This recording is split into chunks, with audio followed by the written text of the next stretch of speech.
শোবিজের আলোয় আবারও নেমেছে আলোচনার ঝড়। ইয়ামিন হক ববির একটি অডিও ফাঁস যেন নেট দুনিয়াকে কাঁপিয়ে দিয়েছে। প্রশ্ন একটাই, এটা কি ভালোবাসার গল্প নাকি সাজানো ষড়যন্ত্র?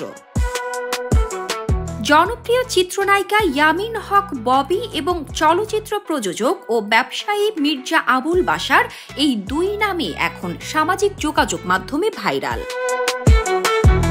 সম্প্রতি তাদের দুজনের কথোপকথনের একটি অডিও ক্লিপ ফাঁস হয়েছে, যেখানে শোনা যায় ঘনিষ্ঠ সম্পর্কের ইঙ্গিত এবং এক পর্যায়ে ববি বাশারকে মন থেকে ভালোবাসেন বলেও জানান। তবে সেই কথোপকথনে তর্ক বিতর্কের মুহূর্তও ছিল।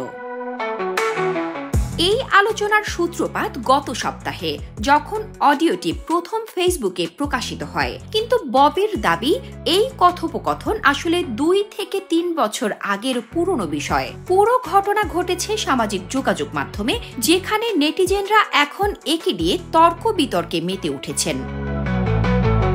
শোবিজ পাড়া সরগরম, কেউ বলছেন প্রেম, কেউ বলছেন পরিকল্পিত ফাঁদ। এর আগে প্রযোজক পরিচালক সাকিব সনেটের সঙ্গে ববির সম্পর্ক ভাঙার খবর প্রকাশ্যে আসার পরপরই এই অডিও ফাঁস হয়। ফলে অনেকেই মনে করছেন এটা হয়তো ইচ্ছাকৃতভাবে করা একটি ষড়যন্ত্র, যাতে ববিকে বিতর্কে জড়ানো যায়। ববির ভাষায় বিভিন্ন সময়ের কথাকে জোড়াতালি দিয়ে এমনভাবে সাজানো হয়েছে যাতে তা অন্যভাবে বোঝায়। তিনি মনে করেন কেউ অহেতুক ঝামেলা তৈরি করার জন্য এই কথোপকথন এডিট করে ফেসবুকে ছড়িয়ে দিয়েছে।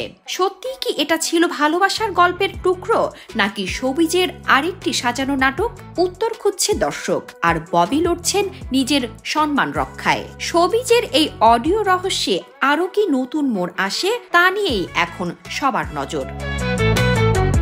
শামসাদ শাহনীন, দৈনিক আওয়ার বাংলাদেশ।